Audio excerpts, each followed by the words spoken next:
Hi hello అందరికీ నమస్కారం. Welcome back to our channel. ఈరోజు ఈ వీడియోలో మీరు థంబ్‌నెయిల్‌లో చూసిన అంబ్రెల్లా టాప్ అనేది పర్ఫెక్ట్‌గా ఏ విధంగా స్టిచ్ చేసుకోవాలి అనేది నేను చిన్న టిప్స్ చెప్తూ నేను మీకు ఎక్స్‌ప్లెయిన్ చేస్తానండి. వీడియోని ఎక్కడే స్కిప్ చేయకుండా లాస్ట్ వరకు చూడండి. అప్పుడే మీకు ఈజీగా అర్థమవుతుంది. అండ్ అలానే ఈ టాప్ యొక్క కటింగ్ అనేది నేను ప్రీవియస్ వీడియోలో అందరికీ అర్థమయ్యే విధంగా నేనైతే పోస్ట్ చేశానండి. ఇంకెవరైనా చూడకపోయి ఉంటే ఆ వీడియో అయితే ఒకసారి చూడండి. నేను లింక్ అనేది డిస్క్రిప్షన్‌లో ఇస్తాను. ఓకేనా? ఇంకా మనం లేట్ చేయకుండా వీడియోలోకి అయితే వెళ్ళిపోదాం. ఇక్కడ చూస్తున్నారు కదా, మనం కట్ చేసుకున్న బాడీ పార్ట్స్ ఏవైతే ఉంటాయో ఫ్రంట్ బ్యాక్ వాటికైతే నేను కాటన్ లైనింగ్ని అయితే ముందుగానే జాయిన్ చేసేసానండి. వీడియోలో చూపిస్తున్న విధంగా ఇలా అయితే మీకు చెప్పడానికి ఈజీగా ఉంటుందండి. ముందుగానే కాటన్ లైనింగ్ని అండ్ అలానే లోపల క్రేప్ లైనింగ్ని కూడా యూజ్ చేశానండి. దాన్ని కూడా అటాచ్ చేసేసాను. ఓకేనా? ఇక్కడ నుంచి వీడియోని క్లియర్గా అబ్జర్వ్ చేయండి. కొత్తగా నేర్చుకునే వాళ్ళకి కూడా ఈజీగా అర్థమవుతుంది. ఇక్కడ చూస్తున్నారు కదా, నేనైతే అంబ్రెల్లా స్లీవ్స్ కట్ చేశాను 3 లేయర్స్. సో వాటిని ఎలా స్టిచ్ చేసుకోవాలి అండ్ లోపల ఆర్మ్ హోల్ కనిపించకుండా షార్ట్ స్లీవ్స్ ఏ విధంగా స్టిచ్ చేయాలో కూడా నేను మీకు క్లియర్గా ఎక్స్ప్లెయిన్ చేస్తానండి. వీడియో మీకు బాగా అర్థమైతే మాత్రం వీడియోని లైక్ చేసి షేర్ చేయండి. అప్పుడే మీలాగా కొత్తగా నేర్చుకునే వాళ్ళకి కూడా యూజ్ ఉంటుంది. ఓకేనా అండి? మనం నెక్కి నెక్ పట్టి అటాచ్ చేసే కన్నా ముందే మనం డోరీస్ని రెడీ చేసుకోవాలండి. ఎందుకంటే డోరీ యొక్క ఖర్చు అనేది మనకు బయటకు కనిపించకుండా ఇన్విజిబుల్గా స్టిచ్ చేసుకోవాలంటే ముందుగానే డోరీస్ని రెడీ చేసుకోవాలి. నేను డోరీస్తో పాటు ట్యాజిల్స్ని కూడా స్టిచ్ చేసేసానండి. ఈ టైప్ ట్యాజిల్స్ అనేవి నేను ఆల్రెడీ వీడియో పోస్ట్ చేశాను. మీకు ఎవరికైనా కావాలి అనుకుంటే లింక్ అనేది డిస్క్రిప్షన్లో కానీ లేదు అని అంటే ఐ కార్డ్స్లో కానీ ప్రొవైడ్ చేస్తాను. ఒకసారి చెక్ చేయండి. బ్యాక్ పార్ట్ నెక్ అనేది రౌండ్గా కట్ చేసుకున్నాం కదండి, అదే విధంగా పట్టీని కూడా రెడీ చేసుకోవాలి రౌండ్గా. ఓకేనా? పట్టీని అటాచ్ చేసే కన్నా ముందు మనం డోరీస్ని స్టిచ్ చేసుకోవాలి. దానిపైన మనం పట్టీ అయితే అటాచ్ చేసుకోవాలి. ఓకేనండి? షోల్డర్ దగ్గర నుంచి నేను 2 ఇంచెస్ అయితే మార్క్ చేసుకుని అక్కడ డోరీస్ని స్టిచ్ చేస్తాను. దానిపైన నెక్ పట్టీని అటాచ్ చేస్తాను. ఓకేనండి?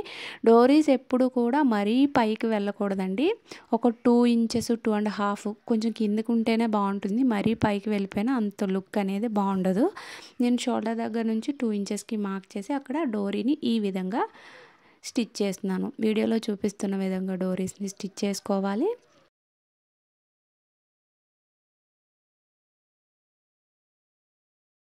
ఇలా డోరీస్ని స్టిచ్ చేసుకున్న తర్వాత ఇప్పుడు మనం ముందుగానే రెడీ చేసి పెట్టుకున్న నెక్ పట్టీ ఏదైతే ఉందో దాన్ని ఈ విధంగా ప్లేస్ చేసుకుని వీడియోలో చూపిస్తున్న విధంగా స్టిచ్ అనేది వేసుకోవాలి. ఓకేనండి?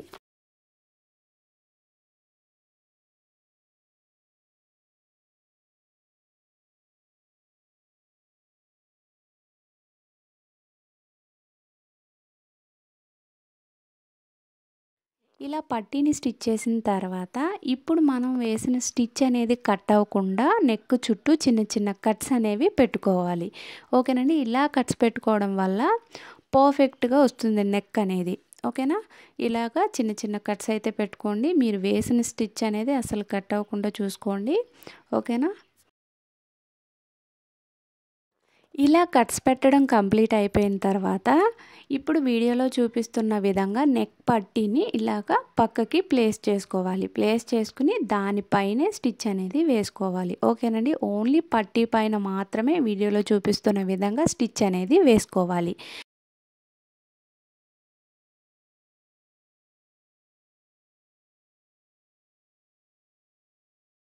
సో ఇలా స్టిచ్ వేయడం కంప్లీట్ అయిపోయిన తర్వాత ఈ నెక్ పట్టీకి మనం హెమ్మింగ్ అయితే చేసుకోవాలండి. మిషన్ స్టిచ్ అయితే వేయొద్దు. చూసారు కదా, మనం ముందుగానే స్టిచ్ చేసుకున్న డోరీ ఏదైతే ఉందో దాని యొక్క ఖర్చు అనేది మనకు లోపలికి వెళ్ళిపోయింది. బయటకైతే అస్సలు కనిపించట్లేదు. ఇలా చిన్న టిప్స్ని ఫాలో అవుతూ మీరు స్టిచ్ చేసినట్లయితే ఫినిషింగ్ అనేది చాలా నీట్గా ఉంటుందండి. ఇప్పుడు మనం డాట్స్ అయితే వేసుకుందామండి. బ్యాక్ పార్ట్కి డాట్ యొక్క లెంత్ అనేది 4 ఇంచెస్ వేస్తే సరిపోతుంది. ఫ్రంట్ పార్ట్కి ఒక 5 ఇంచెస్ 5.5 వరకు మాత్రమే వేయండి. అంతకన్నా పైకి వేసినా కూడా అంతగా బాగోదు. ఓకేనండి? ఇప్పుడు నేను బ్యాక్ పార్ట్ డాట్స్ అనేవి మార్క్ చేస్తున్నాను. చూసారు కదా, కటింగ్ పార్ట్లో ఆల్రెడీ మనం డాట్స్ కోసం కట్స్ అయితే పెట్టుకున్నాం. అక్కడ నుండి 4 ఇంచెస్ డాట్ యొక్క లెంత్ అనేది ఈ విధంగా మార్క్ చేస్తున్నాను. ఓకేనండి? బిగినర్స్కి యూజ్ అవ్వాలనే చెప్తున్నానండి ఈ పాయింట్స్ అన్నీ కూడా. లేకపోతే ఇదంతా ఎక్స్ప్లెయిన్ చేయాల్సిన అవసరం అయితే లేదు. ఇది అందరికీ తెలిసిన విషయాలే. కాకపోతే కొత్తగా నేర్చుకునే వాళ్ళకి ఇది యూజ్ ఉంటుందని నేను మళ్ళీ మళ్ళీ చెప్తున్నాను. ఇక్కడ చూస్తున్నారు కదా! నేను ఏదైతే మార్క్ చేశానో ఆ మార్కింగ్ ప్రకారం డాట్ వేసేస్తే మీకు ఇక్కడ బయట మనకి కనిపిస్తున్న మెయిన్ ఫ్యాబ్రిక్ అనేది డాట్ లోపలికి వెళ్ళదండి. సో, అలా వెళ్ళకపోయినా కూడా బ్యాక్ పార్ట్ అనేది లూజ్ వచ్చేస్తుంది పైన ఫ్యాబ్రిక్ అనేది. సో, దానికోసం ఏం చేయాలంటే వీడియోలో చూపిస్తున్న విధంగా ఇప్పుడు ఏదైతే మార్క్ చేసుకున్నానో ఆ మార్క్ పైన ఒక స్టిచ్ అనేది వేసేసుకోండి. ఇలా స్టిచ్ వేయడం వల్ల మనం డాట్స్ వేసేటప్పుడు లైనింగ్ ఫ్యాబ్రిక్తో పాటు మెయిన్ ఫ్యాబ్రిక్ కూడా డాట్ లోపలికి వెళ్తుంది. ఓకేనండి.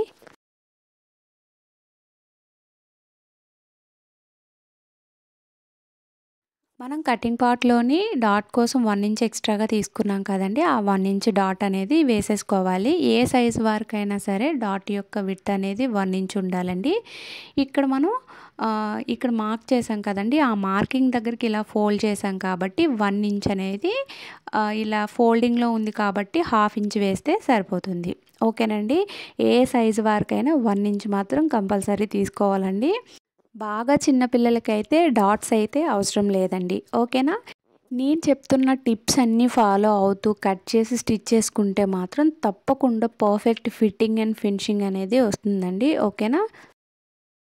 నేనైతే డాట్స్ని స్టిచ్ చేసేసానండి. చాలా పర్ఫెక్ట్గా వచ్చింది.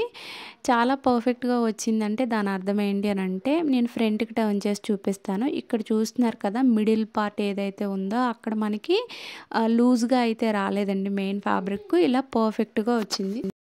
ఇప్పుడు బ్యాక్ పార్ట్కి నెక్ని ఏ విధంగా స్టిచ్ చేయాలో అండ్ అలానే డాట్స్ ఎలా వేసుకోవాలో చూపించా కదండి. అదేవిధంగా ఫ్రంట్ పార్ట్ని కూడా రెడీ చేసుకోవాలి. ఫ్రంట్ నెక్ షేప్ ఏ విధంగా అయితే ఉందో అదేవిధంగా నెక్ పట్టీని స్టిచ్ చేసుకోవాలి. ఫ్రంట్ సైడ్ డాట్స్ కూడా వేసేసుకోవాలండి. బ్యాక్ సైడ్కి ఫ్రంట్ సైడ్కి డాట్స్ అనేవి ఒక 1 ఇంచ్ పెంచుకుంటే సరిపోతుంది. బ్యాక్ సైడ్ డాట్స్ అనేవి 4 ఇంచెస్ ఉండాలి అండ్ ఫ్రంట్ పార్ట్ డాట్స్ వచ్చేసి 5 ఇంచెస్ ఉంటే సరిపోతుంది. ఓకేనా. ఇవి డాట్స్ అనేవి హైట్ బట్టి వేసుకోవాలండి. ఓకేనా. మరీ ఎక్కువ 6-7 ఇంచెస్ వరకు డాట్స్ వేసేసినా కూడా చూడడానికి అంత బాగోదు. ఓకేనండి. ఇప్పుడు నేను బోత్ పార్ట్స్ని రెడీ చేసేసాను. ఇప్పుడు బాడీ పార్ట్కి బాటమ్ని ఏ విధంగా అటాచ్ చేయాలో చూపిస్తా. ఓకేనండి. వీడియోని అయితే ఎక్కడ స్కిప్ చేయకండి. ఇప్పుడు చూస్తున్నారు కదా, బాడీ పార్ట్ అనేది మనకి రైట్ సైడ్లో ఉంది. ఓకేనా. ఇక్కడ మనం బాటమ్ని కట్ చేసుకున్నాం కదా, బాటమ్ పార్ట్ అనేది మనకి రైట్ రాంగ్ చూసుకోండి. లేదు రెండు ఒకే వైపు ఉంటే పర్వాలేదు. ఓకేనా. రైట్ సైడ్ బాటమ్ యొక్క రైట్ సైడ్ అనేది కింద వైపుకు ఉండాలి, రాంగ్ సైడ్ పై వైపుకు ఉండాలి. అలా పెట్టుకుని స్టిచ్ అనేది వేసుకోవాలి. ఇలా అయినా స్టిచ్ వేసుకోవచ్చు. లేదు అని అంటే మీరు లైనింగ్ ఫ్యాబ్రిక్ని బాటమ్ యొక్క మెయిన్ ఫ్యాబ్రిక్ని అటాచ్ చేసి కూడా బాడీ పార్ట్కి అటాచ్ చేసుకోవచ్చు. కాకపోతే ఇక్కడ బిగినర్స్ కోసం నేను చెప్తున్నాను కాబట్టి ఇంత క్లియర్గా ఎక్స్ప్లెయిన్ చేయాల్సి వస్తుంది. ముందైతే మీరు బాడీ పార్ట్కి బాటమ్ యొక్క మెయిన్ ఫ్యాబ్రిక్ని అటాచ్ చేసుకోండి. ఓకేనా. వీడియోలో చూపిస్తున్న విధంగా స్టిచ్ అయితే వేసుకోండి. ఎప్పుడైనా సరే బాటమ్ని అటాచ్ చేసేటప్పుడు బాడీ పార్ట్కి బాటమ్ని అస్సలు లాగి స్టిచ్ వేయకూడదండి. నార్మల్గా ఎక్కడిదక్కడ పెట్టుకుని మాత్రమే స్టిచ్ అనేది వేసుకోవాలి. ఒకవేళ మీరు సాగదీస్తూ స్టిచ్ వేస్తే బాడీ పార్ట్ కన్నా బాటమ్ యొక్క వేస్ట్ లూజ్ అనేది ఎక్కువైపోతుంది. ఓకేనండి.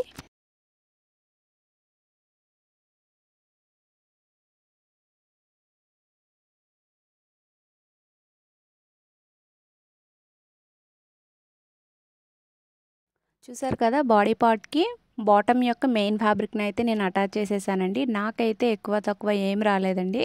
ఎగ్జాక్ట్గా సరిపోయింది. కటింగ్ పార్ట్లో నేను చెప్పిన చిన్న చిన్న టిప్స్ని ఫాలో అవుతూ కనుక మీరు కట్ చేసినట్లయితే స్టిచ్చింగ్ పార్ట్లో అనేది పర్ఫెక్ట్గా వస్తుంది. అందుకే నేను కటింగ్ చూసి స్టిచ్చింగ్ చూడమని చెప్తున్నానండి. ప్రతి టిప్పు చాలా ఇంపార్టెంట్ అండి.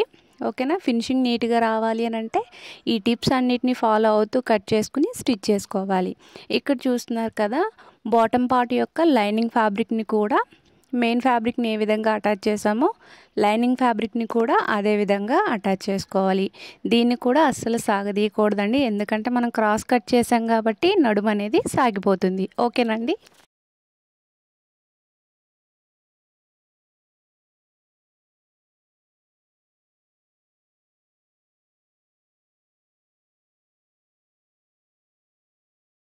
ఇలా బాటమ్ యొక్క లైనింగ్ ఫ్యాబ్రిక్ని కూడా అటాచ్ చేసేసుకున్న తర్వాత ఇక్కడ చూస్తున్నారు కదా, వీడియోలో చూపిస్తున్న విధంగా ఎడ్జ్లో ఒక స్టిచ్ అయితే వేసుకోండి. మీ దగ్గర ఓవర్లాక్ మెషిన్ ఉంటే ఓవర్లాక్ చేసుకోండి. నా దగ్గర ఓవర్లాక్ మెషిన్ లేదు కాబట్టి నేనైతే ఎడ్జ్లో స్టిచ్ వేసుకుని ఎక్స్ట్రాగా ఉన్న ఫ్యాబ్రిక్ని అయితే కట్ చేసేసుకుంటానండి. అలా చేసుకోవడం వల్ల మనకి పోగులు అనేవి బయటికి రాకుండా ఉంటాయి. ఓకేనండి, ఈ విధంగా బోత్ బాడీ పార్ట్స్కి కూడా బాటమ్స్ని అటాచ్ చేసేసుకోవాలి. ఓకేనండి.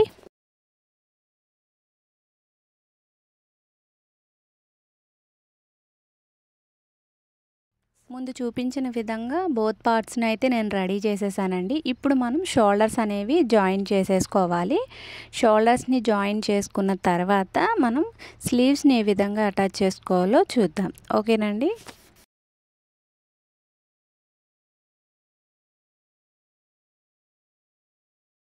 నేనైతే షోల్డర్స్ని కూడా జాయిన్ చేసేసానండి. ఇప్పుడు మనం స్లీవ్స్ని అటాచ్ చేసుకుందాం. అంతకన్నా ముందు మనం 3 లేయర్ రఫిల్ స్లీవ్స్ అయితే కట్ చేసుకున్నాం కదండి. ఆ 3 లేయర్స్కి కూడా కలిపి ఒక స్టిచ్ అనేది వేసుకోవాలి. వేసుకున్న తర్వాత మనం అటాచ్ చేసుకుందాం.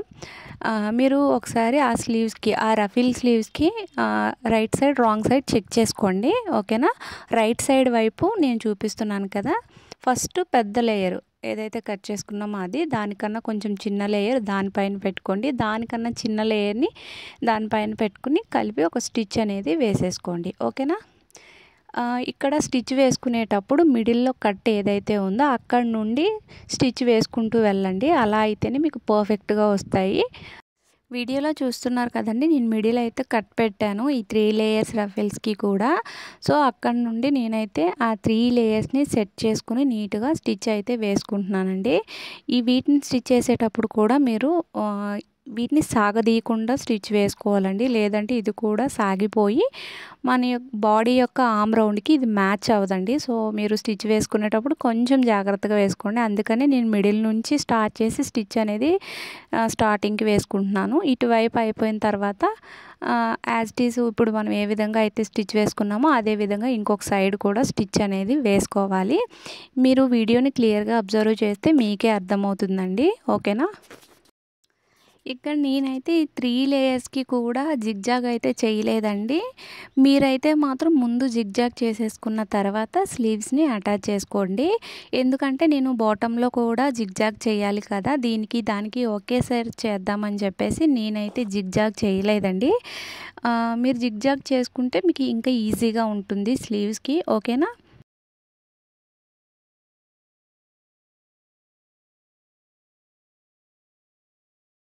చూసారు కదా, నేను ఈ 3 లేయర్స్కి కూడా నీట్గా స్టిచ్ అయితే వేసేసుకున్నానండి. ఇలా స్టిచ్ వేసుకోవడం వల్ల మనం అటాచ్ చేసేటప్పుడు ఈజీగా అటాచ్ చేసేసుకోవచ్చు. ఓకేనండి. ఇప్పుడు మనం ముందుగానే రెడీ చేసి పెట్టుకున్న బాడీ పార్ట్ ఏదైతే ఉందో దానికి ఈ 3 లేయర్స్ని కూడా అటాచ్ చేసేసుకోవాలి. షోల్డర్ జాయింట్ ఏదైతే ఉందో ఎగ్జాక్ట్గా అక్కడికి మనం మిడిల్లో ఒక కట్ పెట్టుకున్నాం కదండి 3 లేయర్స్కి కూడా, ఆ కట్ అనేది ఆ షోల్డర్ జాయింట్ పాయింట్ దగ్గరికి రావాలి. ఓకేనా. స్లీవ్ యొక్క రైట్ సైడ్ అనేది కిందకి వెళ్ళిపోవాలి, రాంగ్ సైడ్ పైకి రావాలి.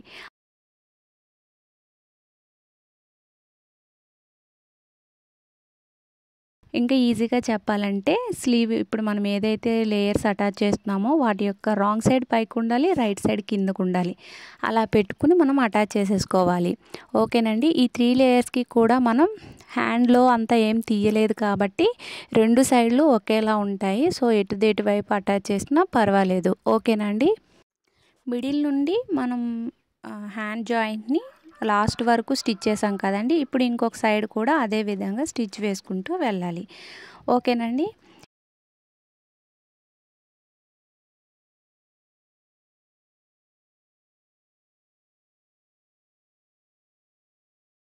త్రీ లేయర్స్ని అటాచ్ చేసేసిన తర్వాత లుక్ చూసారు కదా ఏ విధంగా ఉంది అనేది. ఓకేనా. ఇప్పుడు మనం ఆర్మ్ హోల్స్ కనిపించకుండా లోపల షార్ట్ స్లీవ్స్ని కూడా అటాచ్ చేసుకోవాలి. ఓకేనండి. షార్ట్ స్లీవ్స్కి మాత్రం మనం హ్యాండ్లో కట్ చేసుకున్నాం, అంటే హ్యాండ్కి లోతు తీసాం కదండి, అది వచ్చేసి ఫ్రంట్ పార్ట్ వైపుకి పెట్టుకొని స్టిచ్ అనేది వేసుకోవాలి. ఓకేనండి. ఇప్పుడు ఇంకా క్లియర్గా చెప్పాలి అని అంటే స్లీవ్ యొక్క రైట్ సైడ్ అనేది ఇప్పుడు కింద వైపుకు ఉండాలి, రాంగ్ సైడ్ అనేది పై వైపుకు ఉండాలి. అలా పెట్టుకుని వీడియోలో చూపిస్తున్న విధంగా స్టిచ్ అనేది వేసుకోవాలి. ఓకేనా. ఇంకొక పాయింట్ మర్చిపోకండి, హ్యాండ్ లో తీసిన పాయింట్ ఉంటుంది కదా, అది ఫ్రంట్ పార్ట్ వైపుకి పెట్టుకోవాలి. ఓకేనండి. ఈ విధంగా స్టిచ్ బోత్ సైడ్స్ కూడా వేసేసుకోవాలి. ఓకేనా.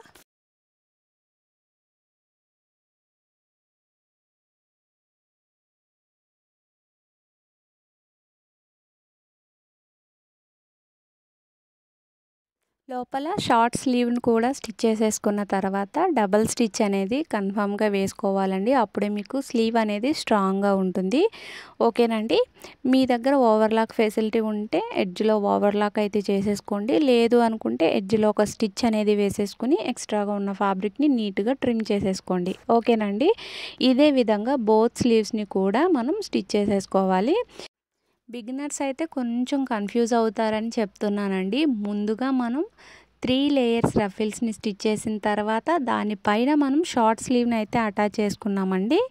మీరు మర్చిపోయి షార్ట్ స్లీవ్ ముందు అటాచ్ చేసుకుని తర్వాత రఫిల్స్ని స్టిచ్ చేస్తే మాత్రం రఫిల్స్ అనేవి లోపల ఉంటాయి, షార్ట్ స్లీవ్ అనేది పైకి వచ్చేస్తుంది. ఓకేనండి.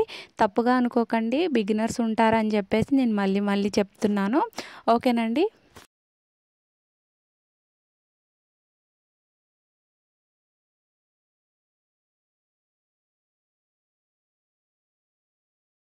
రఫిల్ స్లీవ్స్ని అండ్ అలానే షార్ట్ స్లీవ్స్ని అటాచ్ చేసిన తర్వాత లుక్ అయితే ఈ విధంగా ఉంటుందండి. చూసారు కదా, లోపల షార్ట్ స్లీవ్ ఉంది, రిమైనింగ్ 3 లేయర్స్ కూడా ఈ విధంగా అయితే ఉంటాయి. ఓకేనండి. ఇదే విధంగా బోత్ సైడ్స్ కూడా స్టిచ్ అనేది వేసేసుకోవాలి. బోత్ సైడ్ స్టిచ్ వేసేసుకున్న తర్వాత దాన్ని రాంగ్ సైడ్కి టర్న్ చేసి ఫిట్టింగ్ అనేది పెట్టుకోవాలి. ఇక్కడ ఇంకా క్లియర్గా అబ్జర్వ్ చేస్తే మీకు ఈజీగా అర్థమవుతుంది. ఫిట్టింగ్ పెట్టడం కోసం టాప్ని రాంగ్ సైడ్కి టర్న్ చేశానండి. టర్న్ చేసి ఇప్పుడైతే మనం ఫిట్టింగ్ పెట్టుకోవాలి. నార్మల్గా మనమైతే ఖర్చుల కోసం ఎంతైతే తీసుకున్నామో అంత హ్యాండ్ లూజ్ దగ్గర, ఆర్మ్ రౌండ్ దగ్గర, వేస్ట్ రౌండ్ దగ్గర మార్కింగ్స్ ఉంటాయి. లేదంటే 1.5 ఇంచు ఖర్చుల కోసం తీసుకుంటాం కాబట్టి దాన్ని మార్క్ చేసుకుని స్టిచ్ అయితే వేసేసుకోవచ్చు. ఇక్కడ ఎక్స్ట్రాగా మనకి ఏమున్నాయి, రఫిల్ స్లీవ్స్ కూడా ఉన్నాయి కాబట్టి నేను జిగ్జాగ్ కూడా చేయలేదు కదండి. సో నేనేం చేస్తున్నానంటే ఓన్లీ ఆర్మ్ రౌండ్ దగ్గర నుండి మాత్రమే స్టిచ్ అనేది స్టార్ట్ చేస్తున్నాను. ఇక్కడ మీకు ఖర్చు లైన్స్ కనిపిస్తున్నాయి కదండి, ఆ విధంగా స్టిచ్ వేసేసుకోవచ్చు. లేదు అని అంటే మీరు ఖర్చుల కోసం ఎంతైతే ఎక్స్ట్రాగా తీసుకున్నారో అంతకి మళ్ళీ ఒకసారి మెజర్ చేసుకుని మార్క్ చేసుకుని స్టిచ్ అయితే వేసేసుకోండి. ఓకేనా. ఇక్కడ నేను రఫిల్ స్లీవ్స్కి జిగ్జాగ్ చేయలేదు కాబట్టి నేను స్టార్టింగ్ నుంచి స్టిచ్ అయితే వేయట్లేదండి. ఓకేనా. వన్స్ నేను జిగ్జాగ్ చేసిన తర్వాత స్టిచ్ అనేది వేస్తాను. అది చాలా ఈజీ అండి, నేను లాస్ట్లో ఇంకా క్లియర్గా చెప్తాను. ఓకేనా. ఇప్పుడు చూస్తున్నారు కదా, ఇక్కడ ఆర్మ్ రౌండ్ ఏదైతే ఉందో అక్కడ నేను మార్క్ చేశాను. ఆ మార్కింగ్ దగ్గర నుంచి స్టిచ్ అనేది స్టార్ట్ చేస్తూ ఇక్కడ లైన్ కనిపిస్తుంది కదండి, ఆ లైన్ ప్రకారం స్టిచ్ అయితే వేసేస్తున్నానండి.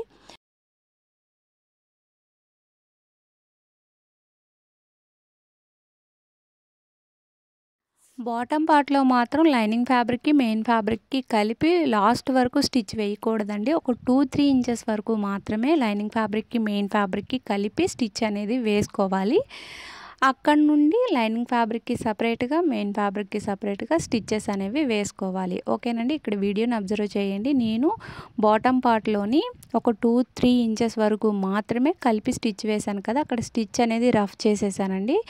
ఇప్పుడు చూస్తున్నారు కదా, ఇక్కడ లైనింగ్ ఫ్యాబ్రిక్ని కింద పైన పక్కకి పెట్టేసి ఓన్లీ మెయిన్ ఫ్యాబ్రిక్ని మాత్రమే తీసుకున్నాను. ఎక్కడైతే మనం స్టిచ్ రఫ్ చేసామో అక్కడ నుండి మనం లైనింగ్ ఫ్యాబ్రిక్కి మెయిన్ ఫ్యాబ్రిక్కి స్టిచ్ అనేది వేసుకోవాలి. వీడియోని అబ్జర్వ్ చేస్తే మీకే ఇంకా క్లియర్గా అర్థమవుతుందండి. ఓకేనా. ఇక్కడ నేను క్లియర్గా ఎక్స్ప్లెయిన్ చేశానండి, కాకపోతే వీడియో అనేది రికార్డ్ అవ్వలేదు. ఫోన్ టెంపరేచర్ ఎక్కువైపోయి ఆగిపోయింది మిడిల్లోనే వీడియో అనేది.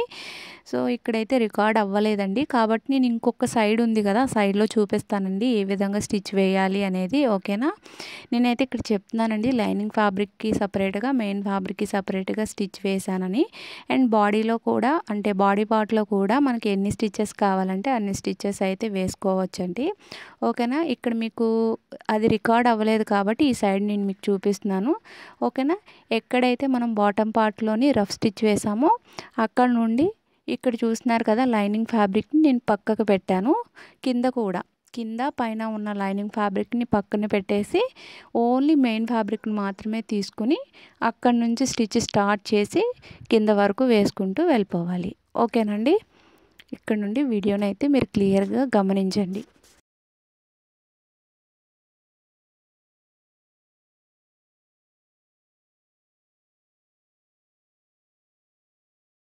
ఇలా బాటమ్ పార్ట్ యొక్క మెయిన్ ఫ్యాబ్రిక్కి స్టిచ్ వేసాం కదండి, డబల్ స్టిచ్ కూడా వేసుకోండి, అప్పుడే స్ట్రాంగ్గా ఉంటుంది. ఇలా స్టిచ్ వేయడం కంప్లీట్ అయిపోయిన తర్వాత వీడియోలో చూపిస్తున్న విధంగా లైనింగ్ ఫ్యాబ్రిక్కి సపరేట్గా స్టిచ్ అనేది వేసుకోవాలి. ఓకేనండి. మనం బాటమ్ పార్ట్ యొక్క మెయిన్ ఫ్యాబ్రిక్ని ముందుగానే స్టిచ్ వేసేసుకున్నాం కదండి, దాన్ని లోపలికి పెట్టేసేయాలి. పెట్టేసి ఓన్లీ లైనింగ్ ఫ్యాబ్రిక్ మాత్రమే స్టిచ్ అనేది వేసుకోవాలి వీడియోలో చూపిస్తున్న విధంగా. ఓకేనండి.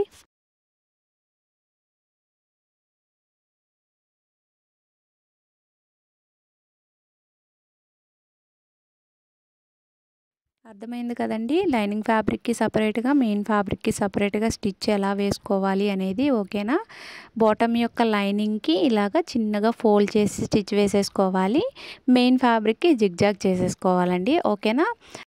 బాటంలోని మెయిన్ ఫ్యాబ్రిక్కి అండ్ అలానే రఫిల్ స్లీవ్స్కి జిగ్జాగ్ అయితే చేసేసుకోవాలండి. జిగ్జాగ్ చేసుకున్న తర్వాత ఇక్కడ చూస్తున్నారు కదా, నేను హ్యాండ్ లూజ్ లోపల షార్ట్ స్లీవ్ ఏదైతే ఉందో అక్కడ హ్యాండ్ లూజ్ అయితే మార్క్ చేస్తున్నాను. అండ్ అలానే స్లీవ్స్కి అంటే రఫిల్ స్లీవ్స్ ఏవైతే ఉన్నాయో వాటికి కూడా మార్క్ చేశాను. ఆ మార్కింగ్ ప్రకారం స్టిచ్ వేసుకుంటే సరిపోతుంది.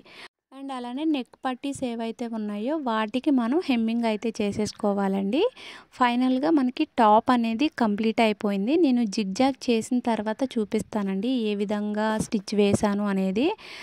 అది రికార్డ్ అయ్యిందో లేదో నాకు తెలియదండి, కాకపోతే నేను చెప్తానండి క్లియర్గా మీకు అర్థమయ్యే విధంగా ఏ విధంగా స్టిచ్ వేసుకోవాలి అనేది. ఓకేనా. ఈ వీడియో మీ అందరికీ హెల్ప్ అయిందని అనుకుంటున్నానండి. వీడియో నచ్చితే మాత్రం వీడియోని లైక్ చేసి షేర్ చేయండి. ఇంకా ఏమైనా డౌట్స్ ఉంటే మాత్రం నాకు కామెంట్ సెక్షన్లో కామెంట్ చేయండి. ఇక్కడ చూస్తున్నారు కదా, రఫిల్ స్లీవ్స్కి నేనైతే జిగ్జాగ్ అయితే చేసేసానండి. జిగ్జాగ్ చేసేసి మీకు ఇక్కడ నేను రాంగ్ సైడ్లో చూపిస్తున్నానండి. ఏదైతే షార్ట్ స్లీవ్ ఉందో షార్ట్ స్లీవ్కి కూడా 1.5 ఇంచ్ ఖర్చు పెట్టాను. అండ్ అలానే రఫిల్ స్లీవ్స్కి కూడా 1.5 ఇంచ్ ఖర్చు పెట్టి పైనుంచి స్టిచ్ వేసుకుంటూ ఆమ్ రౌండ్కి కలిపేశానండి. మనం ఏవైతే బాడీ పార్ట్కి 2 స్టిచెస్ వేసామో ఇక్కడ కూడా అదే విధంగా వేసేసాను. Thanks for watching this video.